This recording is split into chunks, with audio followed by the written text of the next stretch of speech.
Hey there, everybody. Pete Pardo here from Sea of Tranquility. Welcome to a pretty cool, pretty special episode here on the channel. This is a Mike Portnoy episode by request from Mike.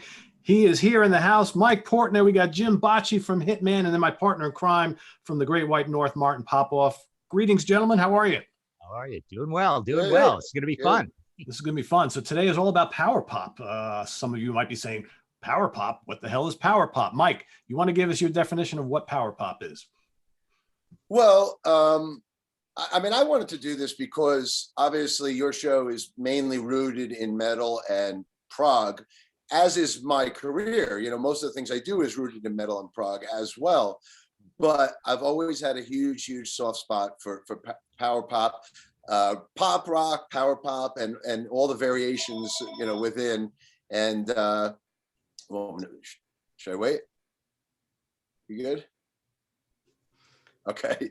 Yeah, so I've always been a big fan of this genre, but it's hard to really pinpoint the genre, you know, because there's you know, the origins like come from bands like, you know, obviously the Beatles were kind of the pioneers of that sound and style, but then in their wake you had like the Monkees, and then the first couple of Bee Gees albums were very pop, and then came Badfinger. So you know, that was like the origins. And then you had like in the early 70s, you had like Sweet and ELO and Cheap Trick and the Knack and Wings, you know, so that's, you know, the idea is kind of the antithesis of metal and prog. Like, you know, the stuff we like, you know, the stuff in my career is all heavy and long 15, 20, 30-minute songs. Pop and power pop is the antithesis. It's all about short songs, you know, catchy melodies and harmonies, and you know, rooted in just kind of basic, back to basic stuff, which I love just as much as the heavy stuff. I love it just as much as the technical stuff. And then you could, and even there's even like subgenres, because you could almost say like the Ramones were almost like a power pop band. You know, they you know, everyone thinks of them as a punk band, but if you strip away the look and everything, they almost had a power pop like root. And same with like Nirvana. You know, Kurt Cobain always talked about the songwriting of Lennon and McCartney being big for him. And then later things like King's X and Galactic Cowboys. So really, you know, like any good genre like prog or metal, you're going to have a zillion subgenres. And hopefully this conversation will, you know, if your viewers are not necessarily hip to this whole world, maybe this would be a good introduction. Yeah, and you know, it's funny, the more people you talk to who like what we mainly deal with, which is, you know, metal and prog and hard rock and that sort of thing, everybody seems to have a soft spot for this type of music, right? And they may have a couple bands that they maybe secretly or not so secretly listen to. So what we've decided to do here today is everybody has picked out maybe their 5 favorite power pop albums, and we're each going to kind of go around like we normally do and talk about each one of them. And Mike, since this was your idea, we're going to have you go first with your, I guess, number 5 pick or whatever. Okay. Well, with that whole spiel I gave, you know, talking about the origins and everything, I'm going to stay away. My whole list is staying away from the classics. So I'm not going to do Badfinger or the Beatles or ELO. I'm going to go, all of my picks are stuff that kind of came around in the 90s, which kind of has a power pop kind of background or root. So the first thing I'm going to go with, it comes from the Jellyfish family. Now, Jellyfish, I'm sure we're going to get into them in this episode, because to me, they were the ultimate power pop band. But their universe is so broad as well, because you know, once Jellyfish broke up, all these other bands came in their wake, and then you have Imperial Drag, and even now, currently Licorice Quartet, which is you know, Roger Manning and Tim Smith and Eric Dover, who were all in Jellyfish together at one point. So there's all these offshoots in the Jellyfish world, and my number 5 pick is one of those offshoots. It's a band called the Grays, and this was Jason Faulkner. He left Jellyfish after the Belly Button album, and he formed this band with John Bryan. John Bryan's another great pop composer who went on to score a lot of films. He scored Magnolia, P.T. Anderson's Magnolia, which is one of my favorite films of all time. But he went on to score a lot of films, Eternal Sunshine of the Spotless Mind, whole bunch of stuff. But basically, this is the only album that the Grays did. It's out of print now, too, but hopefully, I mean, I think getting a physical copy is probably very difficult, but you might be able to download it online. But, oh, there you go. And this is one of those albums. It's a masterpiece. And Jason Faulkner, he was the original guitar player in Jellyfish. And this is a band where all four of them are writing, all four of them are singing, and it's got that Jellyfish blueprint to it, but it also touches upon things that remind me maybe a bit of like Kevin Gilbert and Toy Matinee. It's got a real polished production. You know, the thing with power pop music, you're going to either get like total lo-fi albums where it's just garage rock, or you're going to get stuff like this where it's really polished, really embellished and produced with a lot of different layers. And that's what this is what that kind of falls into. But this is it's called Rochambeau, The Greys. It's Jason Faulkner and John Bryan and two other guys. Can't recall their names offhand. But this is, there you go. And this album from top to bottom, every song is just so good. So if you're familiar with Jellyfish and haven't explored the outside world, this is probably my favorite album from outside the Jellyfish family tree. Very cool. I would have to check that out. Nice. All right, I'm going to go Martin, then Jim, then myself. So Martin, you're up. Okay, I'm going to go fairly conservative with my first choice, but I'm also going to make a statement that there are some long-haired guys that look like heavy metal guys that do power pop. So this comes from I'm going with New England's first album. Nice. From the pop rock end of things. I mean power pop end of things. I played this. I play this band all the time. I love DDT off. I think it's off their next album. But you know, this had the big hit "Don't Ever Want to Lose You." It's got those surging keyboards, pianos, all sorts of different keyboard sounds. John Fannon's vocals are very poppy. Almost. There's a birdsiness to them. I mean, power pop sometimes you have to pick up. I mean, people talk about elements from the Byrds and Beach Boys, as you say, Mike, and Beatles. And then there's those classic bands, you know, Big Star in there, Dwight Twilley, people talk about all the time. Then you get the American New Wave bands. But this is definitely in that, 707, Touch, Trillion, Avery, those kinds of bands, which sometimes can lead a little bit towards pop or even yacht rock. But not this band. This band is essentially like a very poppy Deep Purple in a way. And it's pretty heavy sounding, pretty heavy. I mean, in sort of the energy levels and the production, very kind of analog, billowy production sounds, Queen-like as well. But just you play it and it really sounds like, if you didn't know what the band looks like, you'd probably put them in a power pop category, more so than even the name of the band and all that. I mean, they ran in hard rock circles, but it's quite a power pop band. So New England. What was the drummer's name again? I've done Hersh Gardner. Yes. He now works at Guitar Daddy's Junkie Music in Boston. And when I was doing clinics in the 90s and the 2000s, I did some clinics with him, and he was the store manager over there. And I saw them open for Kiss, I think, in the late 70s. Yeah, that makes sense. Yeah. And then Gary Shea and Jimmy Waldo on to Alcatraz, right? Yeah. Yep. Yeah, it's funny. You would think that those tours with Kiss would have made them a much bigger band than they got, and I think they had the sound, they had the it factor, but just never quite happened, right? Almost too textured, too layered, almost. There's a lot going on in those songs. They're pretty proggy at times. They are. Yeah, they are. All right, Jim, what do you got for us? Okay, I'm also going along with Mike with that.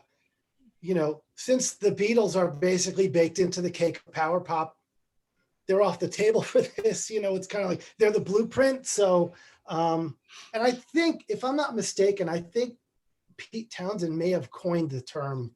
I've heard that too. Yeah. Mm-hmm. Yeah, back in the 60s.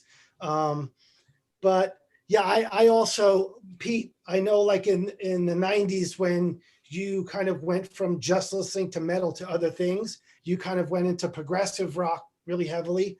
I went into power pop. And it started with hearing Jellyfish, but they're not number 5 on my list.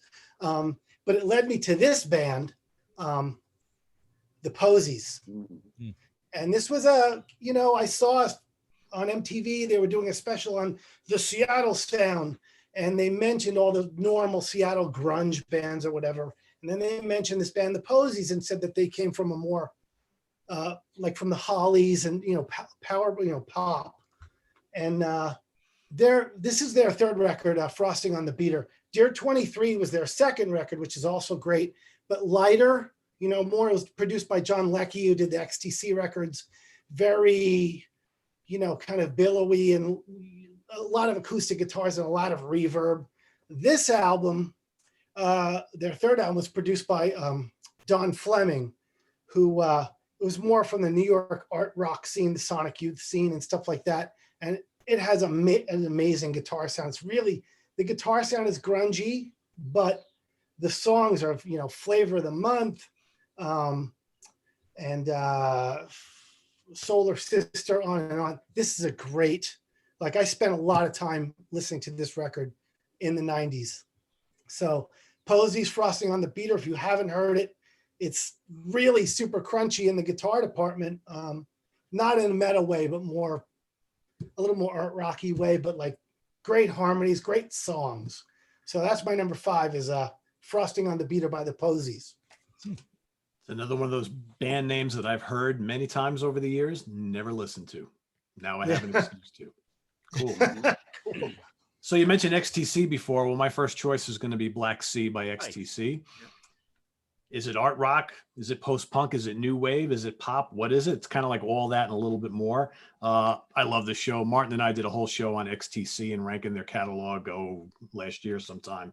And this is just a remarkable album. It's just so fun to listen to. It's so upbeat. It's so quirky. Respectable Street, Generals and Majors, Living Through Another Cuba, Rocket from a Bottle, Love at First Sight. I mean, just such a fun album from a band that I think really tried to invent themselves each and every time out. And maybe they were pioneers in whatever it is that they do. It's always hard to pigeonhole this music, but to me, this falls right in line with kind of what we're talking about. And a band that probably should have been huge, really weren't, but great music nonetheless. So that is my first choice. Yeah, Black Sea from XTC. Right. Back to Mike.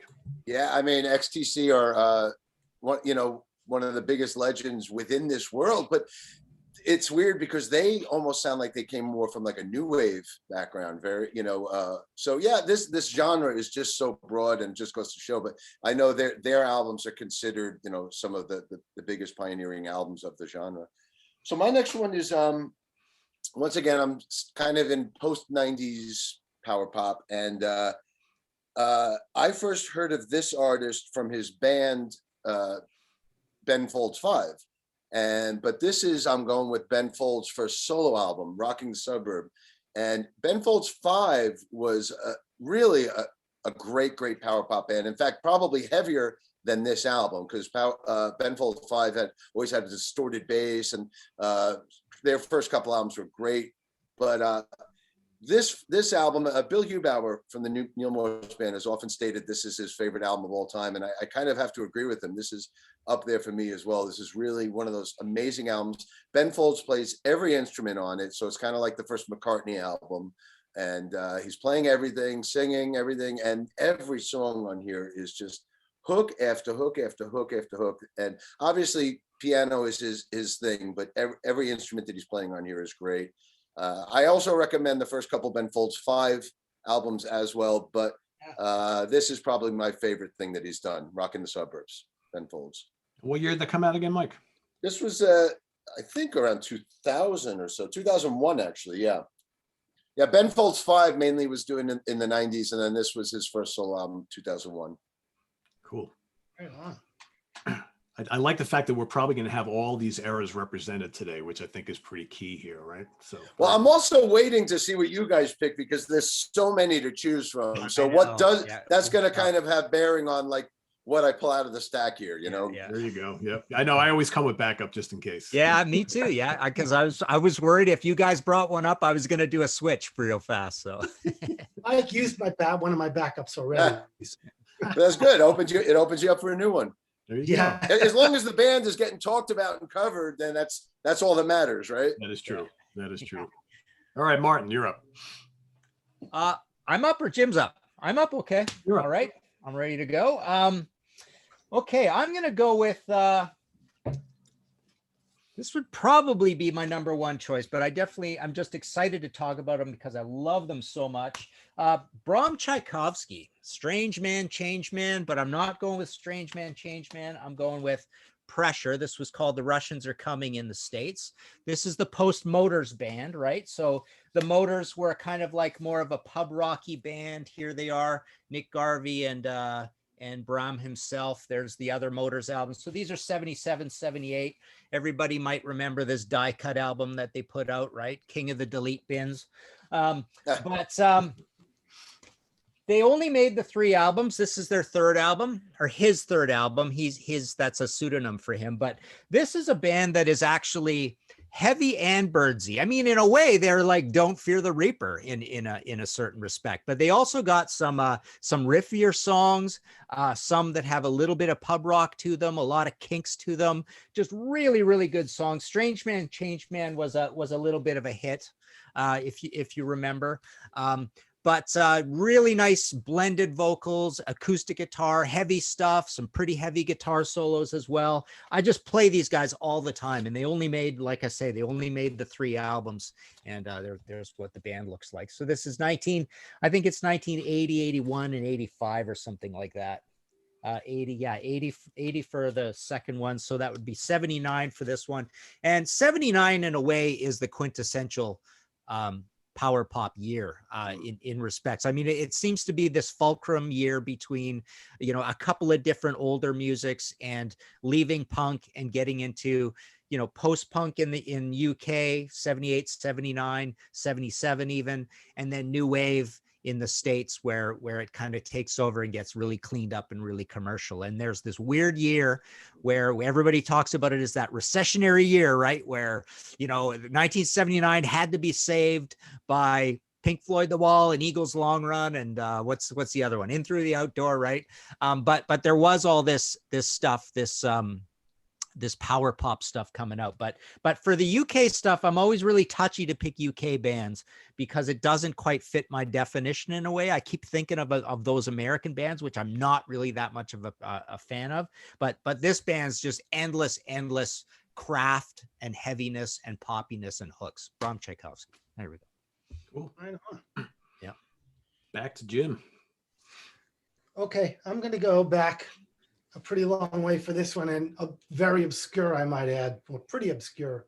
They were on the Beach Boys.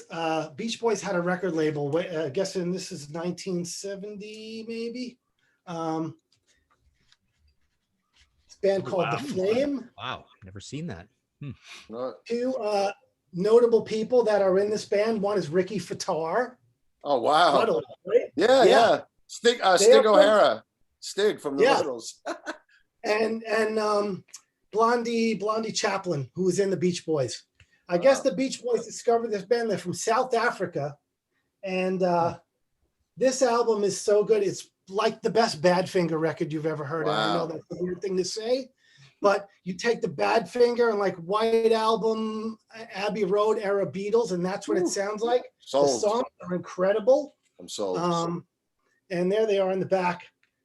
Such a great, and I found out about this album by when my band was shopping for producers, and we met with Don Fleming, who produced this Posies record, and we met with him because we were really interested in working with him. And he said, "You got to hear this record," and he played me this 45 of Another Day Like Heaven. It starts out as a ballad, and has this weird explosion in the middle of it and goes into this like really super Beatle thing. And we were just like, we all sat there like, whoa, I had to find this record. It was really hard to find because it's on Brother Records. It was come and gone. The Beach Boys obviously were not in the headspace to have a record label. But, you want to know where Ricky Fattar comes from, The Flame. And they're 3, I think, cousins or brothers. And The Ruddles. Yeah, so there's Ricky Fattar and The Flame. So if you have not heard this record and you like Badfinger and White Album era of Beatles, find that record. You gotta send me a copy. Yeah, man, I'll send you. I got the MP3s. I'll send them to you. Yeah. A quick comment on that. Well, first of all, I love the Ruddles. The Ruddles album is one of my favorite power pop albums, but it's a parody, so it doesn't really count. But also, you mentioned the Beach Boys. I love Dennis Wilson's solo album that he put out around '73. Yeah. What an amazing album. And Taylor Hawkins has done some power pop albums through the years as well. It really reminds me of those Dennis Wilson albums. But Oh, wow. yeah. Cool. So you mentioned, Mike, a parody album, and I almost picked Utopia's Deface the Music, but Yeah. I didn't because That's a of good that. one. But I think that perfectly fits here. This was a late addition to my list. I almost wasn't going to put this in here, but to me, and this goes back to what Martin was saying before about kind of 1978, 1979, those couple of years where, is it post-punk, is it new wave, depending on whether you're from the US or the UK. And yes, Martin, I did go out and get this, as I said I never would, but the first Cars album. I was going to mention that earlier. Totally. I mean, this is such a Martin. I have been listening to this nonstop for months since we did that show on the greatest hits collections that we all have, and we never bothered to dive deeper into a catalog. Well, I went and got like that little box set of the Cars. Man, you know what? If you only have one Cars album, this is the only one you need. I mean, Classic. This is just so. I mean, so many classic songs on here, and for me, All Mixed Up is like the best song on this album. It is so underrated, and I don't even think they released that as a single. But man, everybody knows the hits on here. It's good, it's rocking, it's heavy in spots. There's crisp guitar work, great solos, lots of those kind of late 70s synths, and just those wonderful vocal harmonies. I mean, it's such a catchy album, but it rocks. And I could never listen to another Cars album ever again. As long as I have this one, I'm okay. That's my number 4 choice. Yeah. Nice. When Martin was mentioning the year earlier, the first thing I thought of was the first Cars album. I think I was 78, right? Yep. But Candio is great as well. I love. Yeah, Candio is really good too. Not quite as good, but yeah, Candio is easily the second best. Yeah.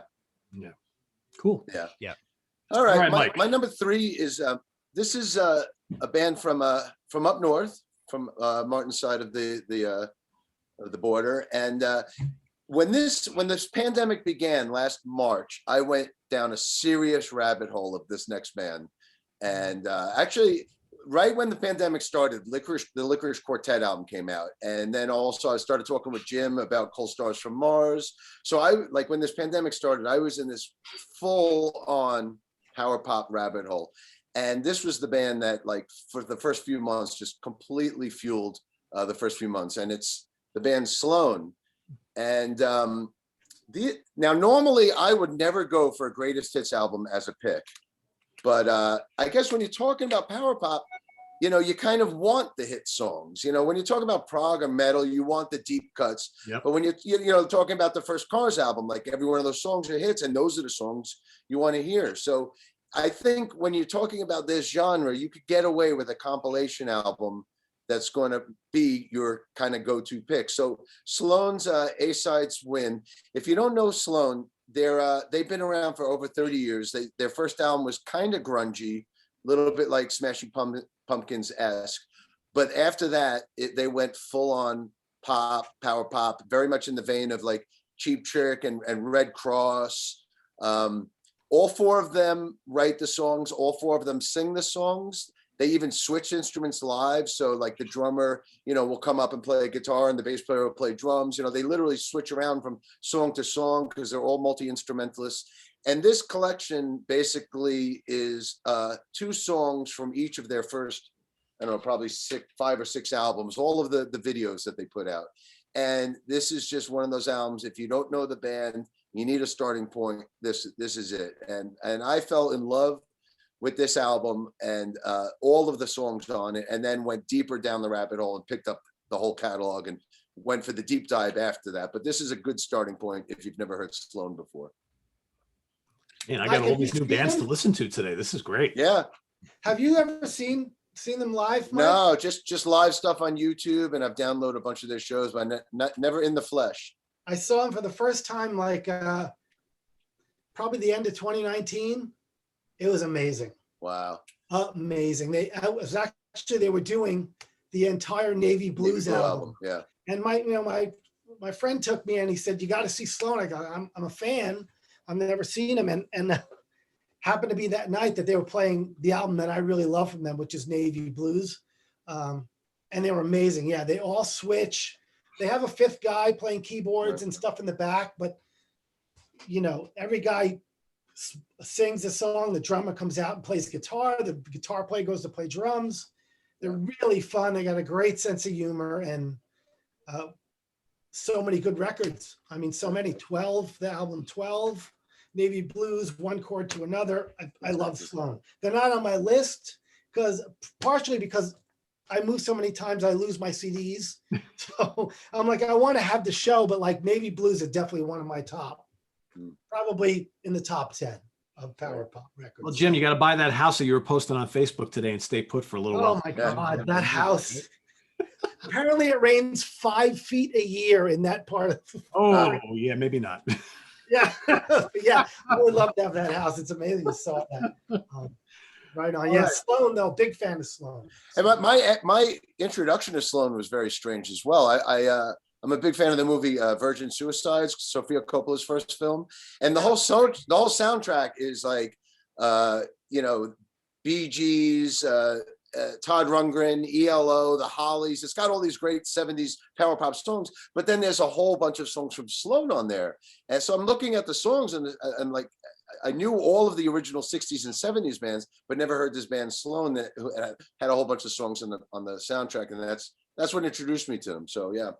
Well, you know why that is, Mike, is the music supervisor on that film was the Brian Reitzel, the drummer from Red Cross. Oh, wow. So he picked all the music. There you go. Perfect. So, good taste. Yeah. All right, Martin, you're up. Okay, so my next choice, I'm going to go with these guys right here, the Bears. Adrian Belew's band with his Cleveland buddies. Yeah. Absolute gorgeous power pop, really intelligent music, great vocals, a lot of versatility. One of my favorite guitar solos of all time is on a pretty rockin' tune on this one called Aches and Pains, and it's not really guitar solo. They throw in everything like whistle and bells, bike bells, and all sorts of stuff, and guitar, of course. Adrian. Later on, they did like Car Caught Fire, which great lyrics. But yeah, Rob Fetters, Chris Arducer, Bob Niswonger, and Adrian. And I mean, you could almost say that Lone Rhino and Twang Bar King are almost power pop albums, but this is him really committing to it. This is brightly recorded 4/4 rock, from the mid 80s. I saw them when I first moved to Toronto, like in 88 or something like that. They came and played. It was an amazing show. He's one of my favorite rock icons of all time, in various guises, but I just play this record to death, the second one, all the time. So yeah, this is Adrian and his Cleveland buddies making a great band that should have had more hits, but I suppose it's kind of nerd rock at the same time. So there you go. The Bears. The Bears. The Bears. Yeah. Well, I gotta check that out. I didn't know he did power pop. Yeah. Oh yeah. It's really, really catchy, hooky stuff. Yeah.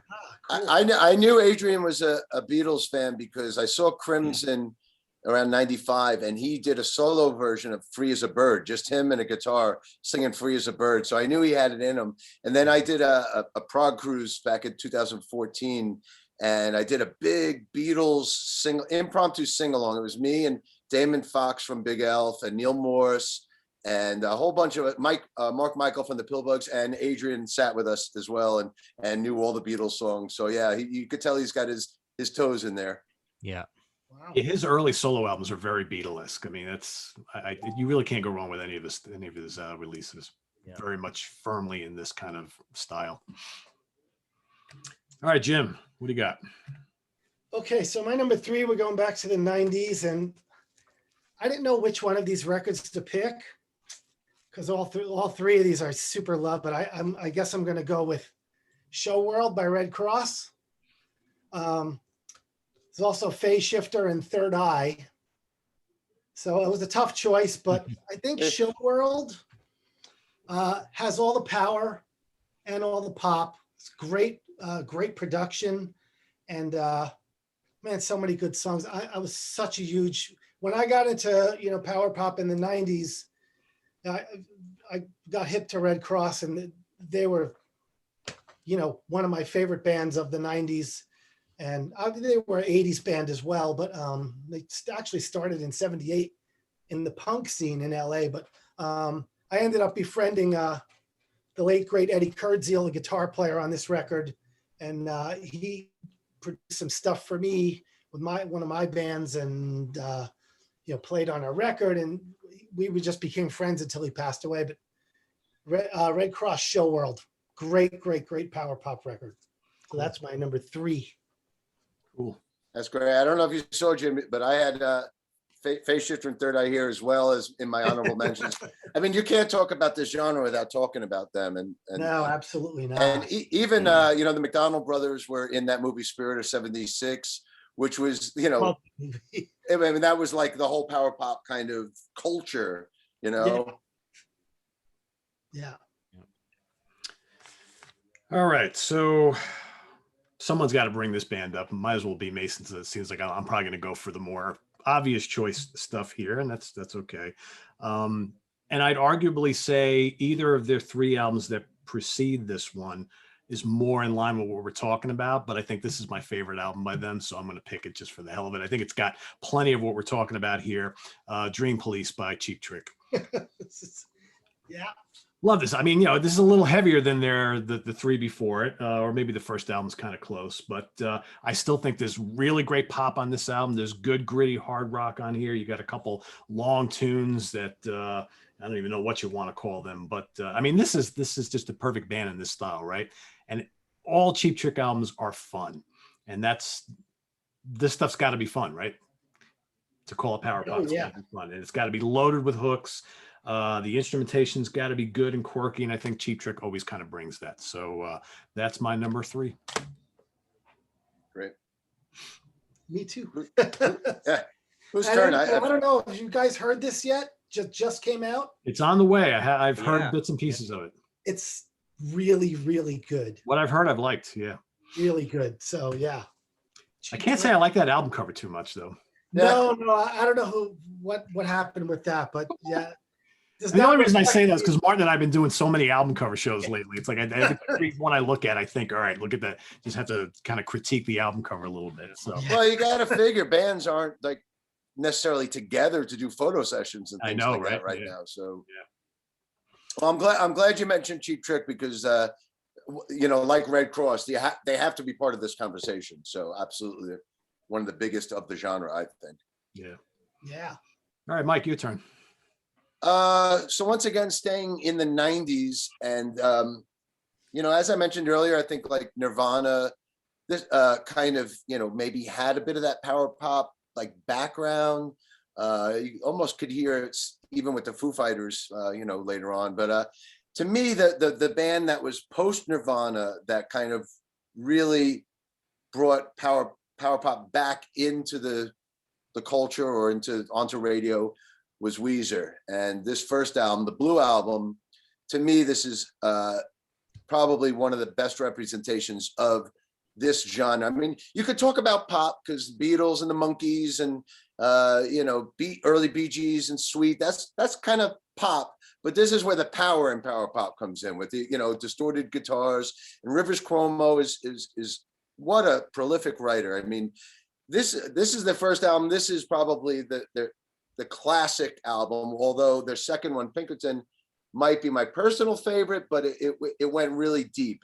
This album was kind of like pretty eclectic, whereas this is just pure power pop. And then after these 2 albums, Rivers went to college for like 5 years, but ended up writing like 1,000 songs while away at college. And then the band got back together a few years later, and then they've been working ever since. But there's literally hundreds and hundreds of Rivers demos online that you could find and unreleased stuff. He's just one of the most prolific writers in the genre. And this is just an all-time favorite. And, if you don't know them, if you put on this album, you'll know these songs. Obviously, Buddy Holly and the Sweater Song, but, every one of these songs you knew from the radio from back in '95. You could also mention Green Day as well as part of the kind of the post-grunge power pop band as well. Green Day came out around the same time. They were doing more like power punk, pop punk, whatever you call it. But anyway, first Weezer album, the Blue album. Since then, they've done a green album, a white album, a black album.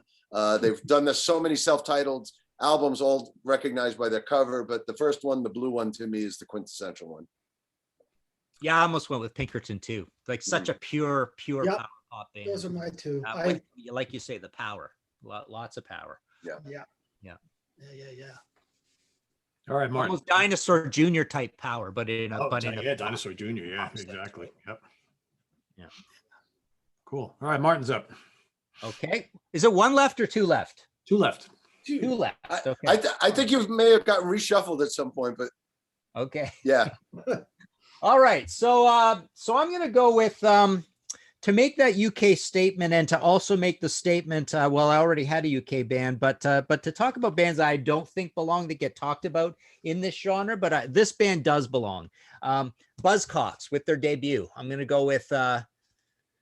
Is it another music in a different kitchen? Yeah, all these another album covers, album titles, I get mixed up. But Love Bites, their second one, is even more power poppy. But these guys really get talked about as a pioneer in this. That's not coming from pomp rock or prog or heavy rock in any way, shape, or form.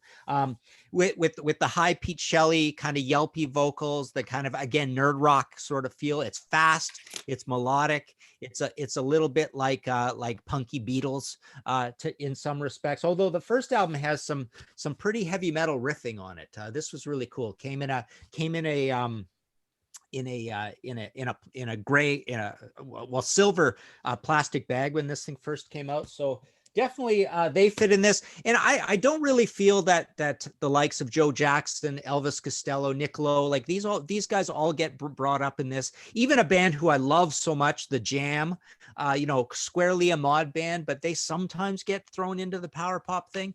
I think there's a lot of these UK bands that you almost want to exclude because there is that big fulcrum shift, that 1979 to America, with the Cars being the biggest one. And we know the other names. I don't want to mention them because someone else might mention them, but I wanted to pick someone who really had that statement that really, really fit and wasn't so much post-punk, too experimental, and just too squarely pop. It had to have the power in it. Buzzcocks totally has the power in it. Good point. Agreed. All right, Jim, back to you. Okay. Well, further proof that Pete, you and me are brothers from another mother. I mean, I picked my list of like what I listen to most in this genre, and there any number, like you said, any number, the first whatever Cheap Trick records. This one is I think they just nailed it on every level. Except I'm not a big fan of Gonna Raise Hell. But otherwise, it's got its moments. It's too right. long. It's just make a sandwich, come back, and it's still playing. So great. I mean, but the rest of it, though, I'll Be With You Tonight and Way of the World, and obviously Dream Police. I don't think it gets better for power pop than this album. So it's in my number 2 spot. So yeah, Dream Police, man. And that's an album cover. Yeah. Well, and is that the first cover where all 4 of them were on the cover, and not just Good point. Yeah, I think so. Yeah. No, the first album has they're all 4 on the first album, I believe.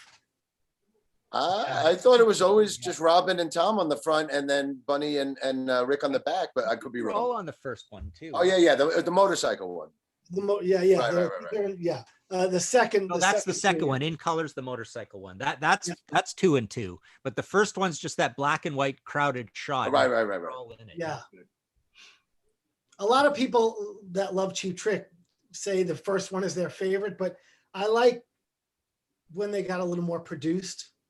And Dream Police has all of that great stuff, and those songs on there are just so undeniable. So yeah, that was an obvious pick for me. I just wondering whether it was going to be 1, 2, or 3. So I love also that they've done all these Beatle tributes through the years too. They did a tour where they did the whole Sgt. Pepper album, and I love when bands could do cool stuff like that. And I know that they also switch their set list constantly, which is really cool.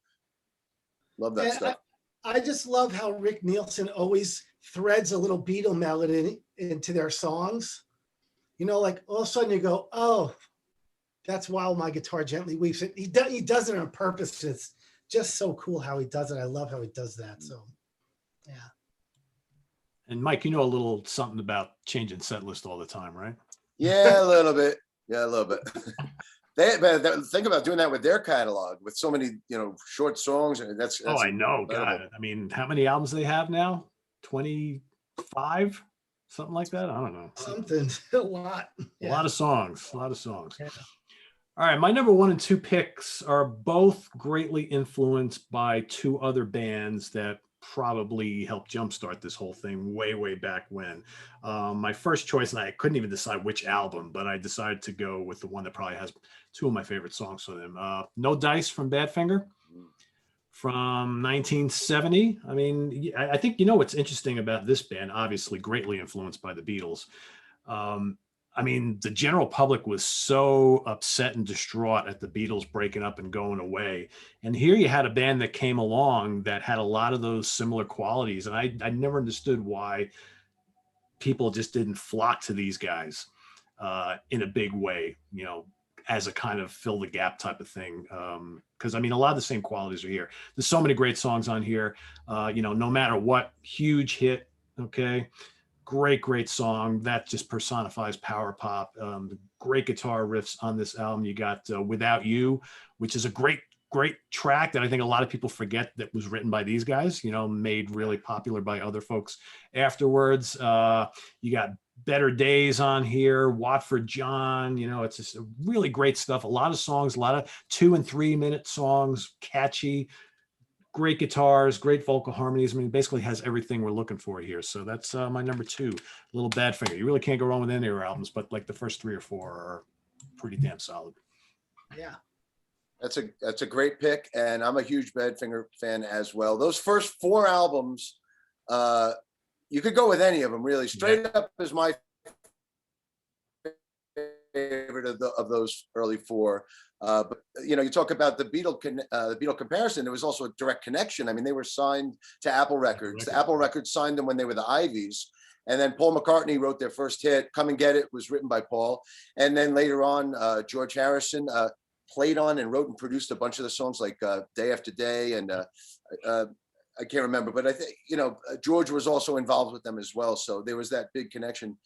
And their story is incredible. It's tragic. It's a tragic story with Pete Ham and 2 of the members killing themselves. And but yeah, and they were also George Harrison's his backup band at Bangladesh.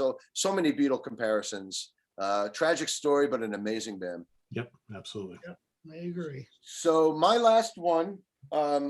I mean, I'm just shocked that nobody's picked this yet. I figured this would have been on Jim's list, but to me, this is the quintessential power pop or pop album and band. I mentioned it with my number 5 pick and the universe that they created. But to me, Jellyfish's Spilt Milk, this is it. It doesn't get, albums don't get better than this. This is to me up there with Sgt. Pepper and Dark Side of the Moon and OK Computer.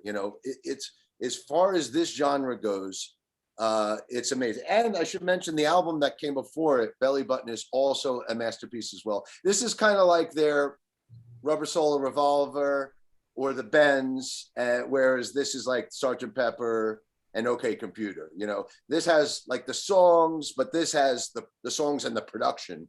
But back to this, I mean, this album, when I heard it, it blew my mind. It was like all of my favorite albums thrown into a melting pot. You hear Pet Sounds, you hear Queen's A Night at the Opera, you hear Sgt. Pepper, you hear Badfinger, you hear 10cc, and their image and everything too. You looked at them, their videos, they looked like they were straight out of HR Puff and stuff, or Sid and Marty Krofft TV show, or The Partridge Family. They were tied in with that whole kind of 70s psychedelic pop look. And this album just it's a masterpiece from start to finish. It's one of my favorite albums of all time.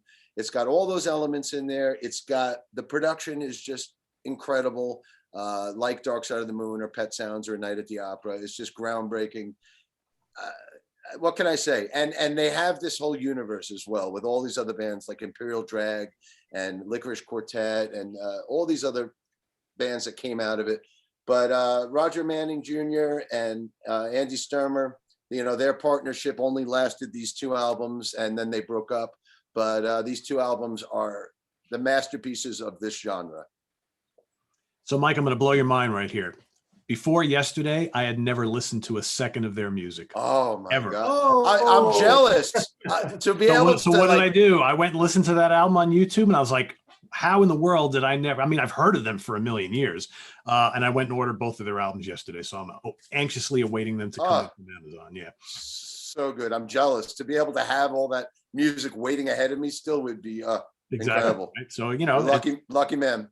It's always nice to have something new, right? That what may seem obvious to someone is new to you. And I mean, I still do get turned on to new music from time to time. And yesterday was that day, so I was pretty happy about That's great. that. So cool. All right, Martin, what's your Roger Manning Jr., tech genius, right? Like you look at his gear, it's just crazy, right? I mean, you could tell they're just massive musicologists, those guys, right? Yeah. Absolutely, yeah. Classic, yeah. And Andy Sturmer, for people that don't know, just final thing, he was the lead singer, was the drummer. Andy was the drummer of the band as well, and he was the lead vocalist and main writer. And if you'd ever seen videos of them live or saw them live, he played at the front of the stage on a stand-up kit, like kick, snare, hi-hat, and ride, and literally standing, playing drums and singing, which was very, very unusual, very unique. But yeah, cool. Yeah.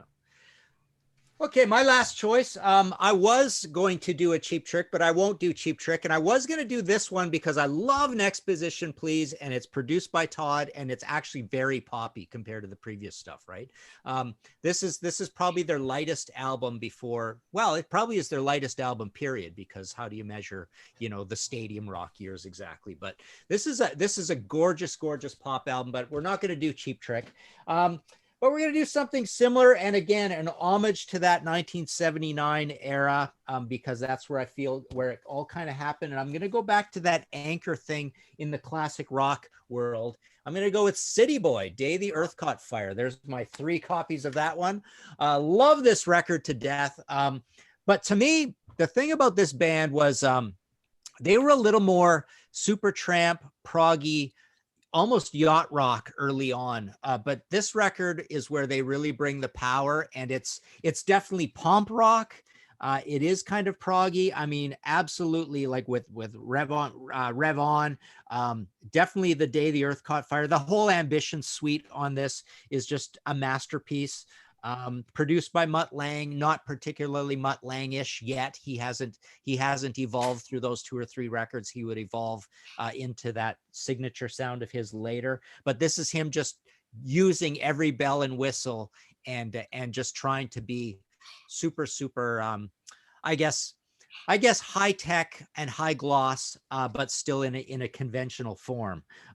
So again, that crossover feel between pomp rock and this power pop thing that I think is somewhat valid. But as we said, I mean, this whole power pop thing is like a little bit like prog with the spokes of a bike wheel and the spokes going off in every direction, and into all that cars, romantics, plimsolls, shoes, end of things as well, which is like I say, my least favorite end of it. I like when it leans towards that pomp rock end of things, and this City Boy record I just play all the time, and I really don't play too many of their other records all that often at all. So there you go, Day the Earth Caught Fire. Such a great band. Mike Slammer, what a guitar player. Ugh. Oh God, yeah. Right? He's so good, so underrated. That's a great choice, Martin. All right, Jim, your final pick of the day. Yeah, so about 1990, I was at a Hitman rehearsal, and my singer came down and said, MTV's playing some really cool stuff lately. I saw this really cool band, and they reminded me of a cross between Queen and the Partridge Family. And I was like, okay. He said, they're really good. You should check them out. Harmonies. And of course, he was talking about, he saw The King is Half Undressed video by Jellyfish. And I said, well, let me check them out. He told me, so they're called Jellyfish. So I'm picking both of these because this set me on a decade-long rabbit hole of being a total power pop geek.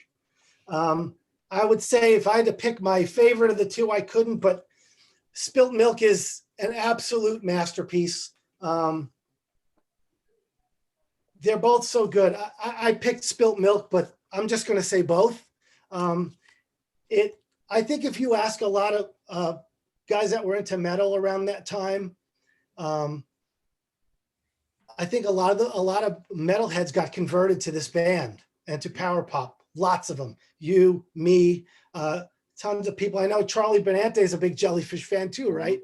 Yeah. Yeah. It was the Galactic. I was on tour with the Galactic Cowboys, and they were the ones that turned me on to Jellyfish, and they were like a metal band, and they were the ones that introduced me to them.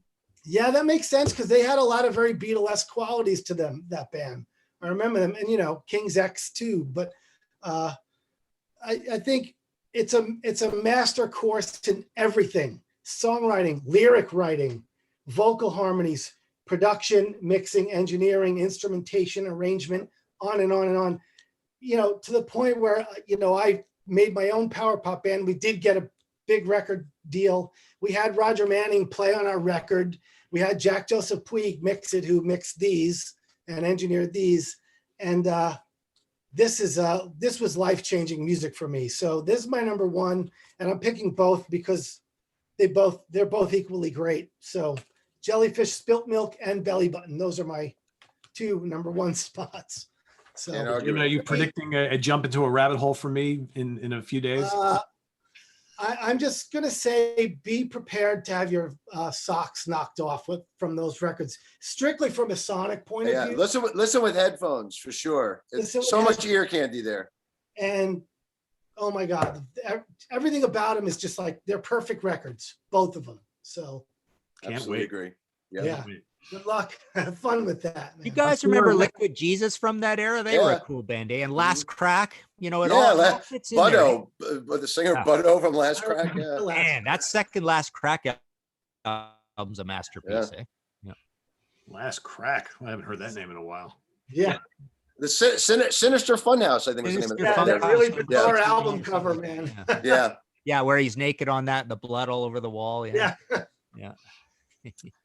All right, so I mentioned before that my top two are going to be pretty notable bands in this kind of style of music who are greatly influenced by two bands from the 60s who I think kind of maybe helped start this whole thing. So Badfinger and the Beatles, The Who, and Raspberries. I absolutely love the Raspberries. I mean, they're probably my favorite band out of all of these bands I'm talking about here. And, Eric Carmen and company, man, just you can't miss with any of their albums. They weren't around for too long, but every album of theirs is jam-packed with great pop songs.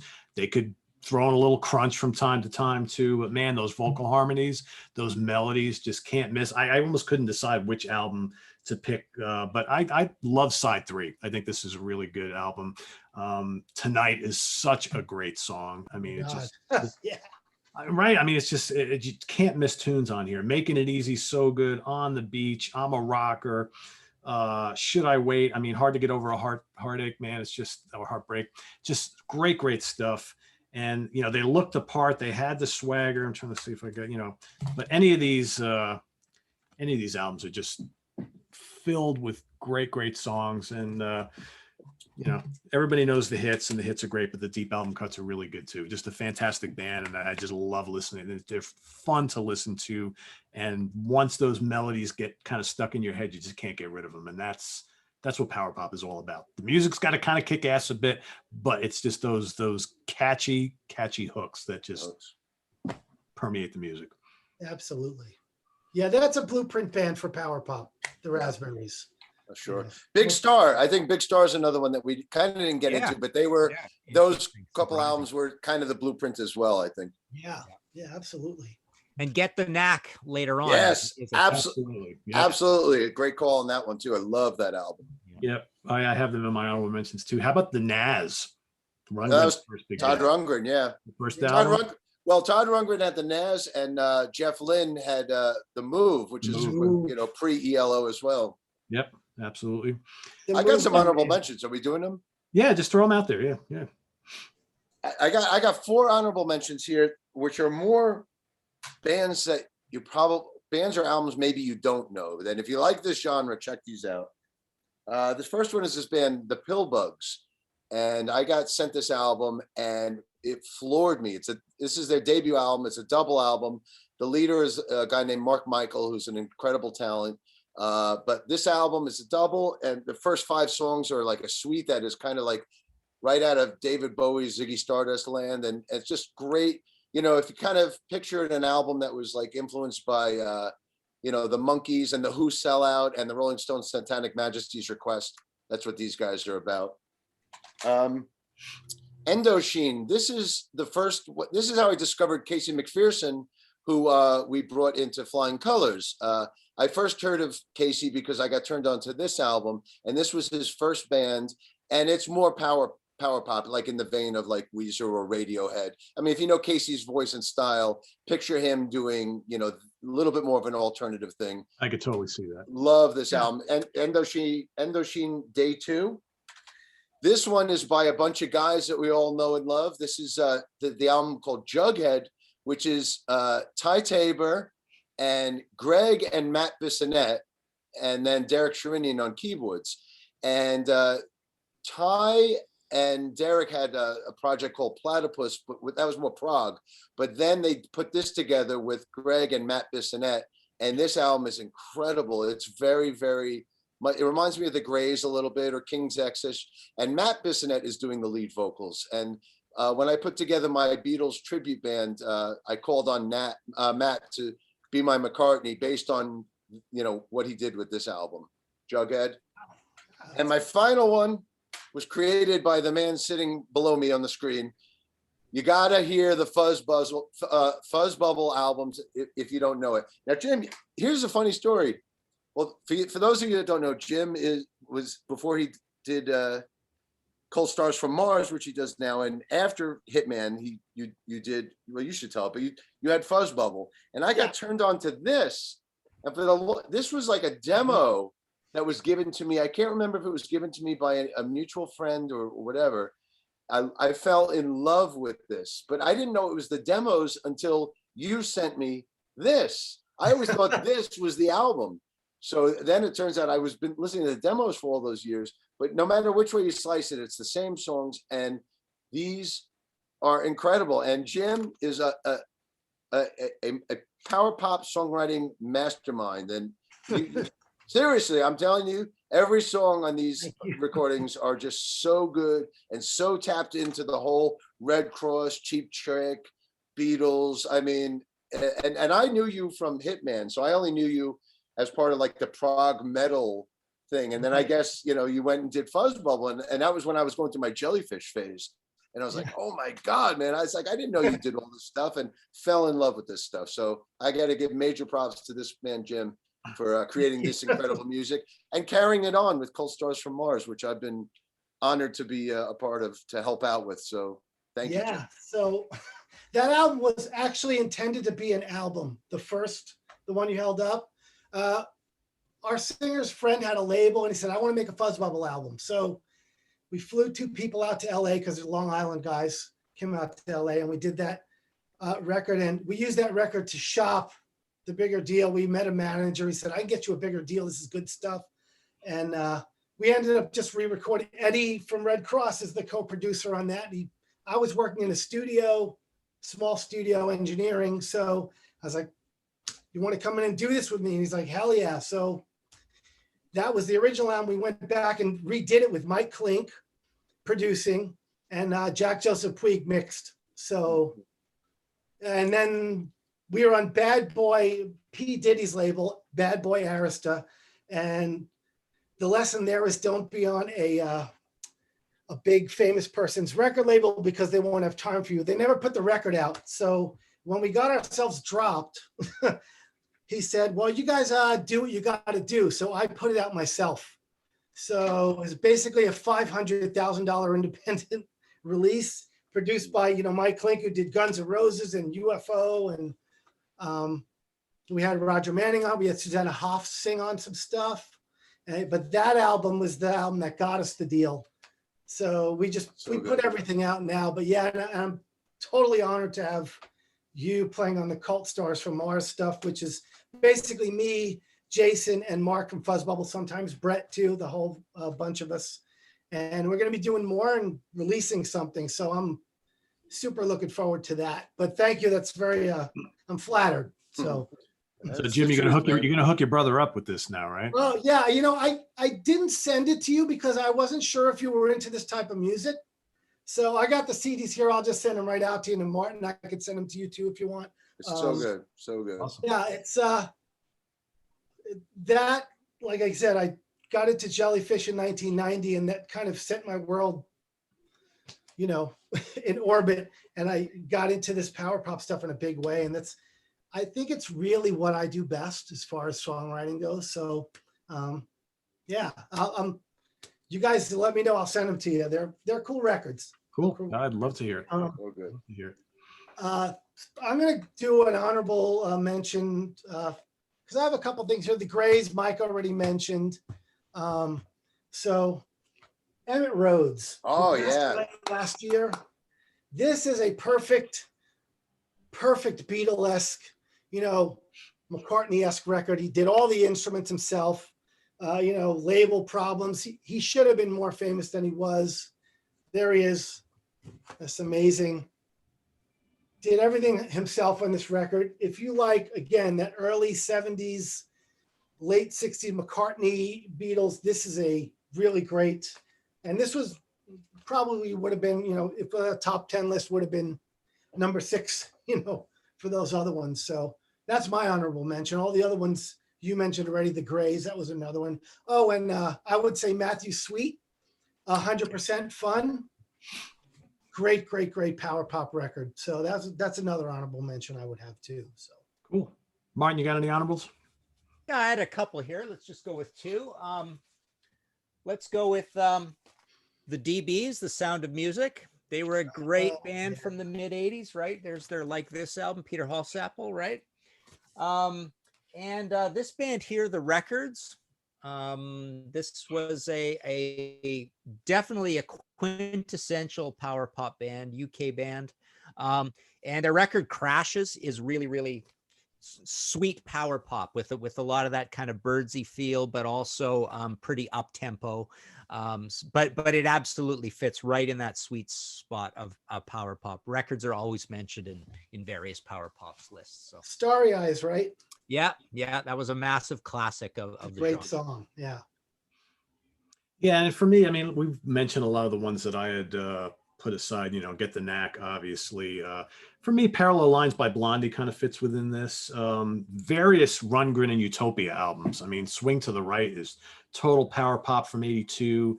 I think Todd's Something Anything album 2 has a lot of elements of power pop on it. What do you guys think about the Babies? I love the Category? Babies. I mean, a lot of their material falls in line with this as well, I think. Yeah, traditional power pop nerds would not consider the Babies a power Yeah. pop band, but the songs are undeniable. You know, Yeah. I think it's more AOR rock, AOR pop rock. Close, yeah. I know, like I know a lot of the real people that are really deep into power pop. They don't consider that, or you know, you go on a power pop page on Facebook. I joined one. And one of the questions to join the group was, do you consider Boston a power pop band? And I wanted to say yes, just to piss them off, but I know. So like they get super uppity about, well, that isn't power pop, you know? And so it's kind of funny, but yeah, I love the Babies are a great band. So, Absolutely. yeah. It sounds like the power pop fanatics are just no different than the prog fanatics. It's the Yeah. same thing. No They're different. not prog, right? There's Well, they'll have a field day with this episode then. Yeah, there they go. Oh, because they actually, that particular group actually changed its name to "Is this power pop or not?" ?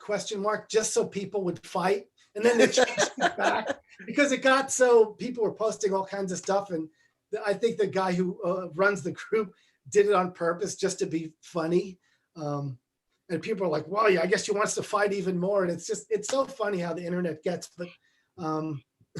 Yeah, there's a lot of, that's not really power pop. And some people say, well, it could be, you know, there's a lot of, like Martin said, there's a lot of spokes, you know. Well, people say Angel turned into a power pop band for the last 2 records, right?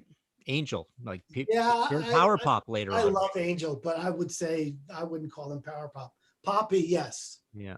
Power pop. I think power pop has to have an element, some sort of element of Beatles in the music.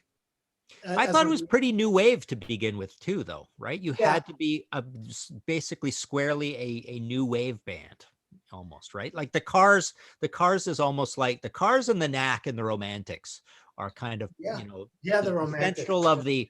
I mean, I guess that's the second wave because it really was Raspberries and Big Star were the two, right? Right. Always talked about as the Flamin' Groovies sometimes talked about. And in the 60s, the mod, the mod era of the Who and the Creation, the Move, those bands are kind of what informed power pop. If you talk to power pop nerds, they'll always talk about the Move and the early Who records and all that stuff. What too. about the Kinks and Small Faces? The Kinks, Yeah, absolutely. totally. Things totally. too, you Kinks, know. totally. Yeah. I can never get into the Kinks because I never really liked their vocals. That kind of the singing. And one of the big areas of pop or power pop is big lush harmonies, multiple singers. I mean, that's a big part of what the genre is about. So I think you kind of need to have, a real melodic edge to it, Yeah, harmonies and, the Beach Boys, obviously, Pet Sounds era. That's what influenced, Jellyfish to a big degree. So yeah. And there's also that element that I never liked in it, which is in those early American bands like Plimsolls and even leaning into Tom Petty and stuff like that. That American East Coast pub rock sound, that old time traditional rock and roll thing gets thrown into a lot of these bands, right? Yep. A little bit of that, coming up from the mods, not even a little bit of the mods, but even a little bit of the rockers, right? Coming into that, just that rock and roll party, college rock and roll from the late 70s, early 80s thing. And I never liked that about the Romantics for that, that they're a perfect example of that, right? Yeah. Where it's just a little bit too Bob Seger for me, right? Yeah. I think a lot of it, a lot of those bands took on the aesthetic with the Rickenbackers and the, the haircuts and stuff, and that's kind of what classic power pop is. It's like, you look at a band, they got the striped shirt and the Rickenbackers and, kind of an early Beatle look.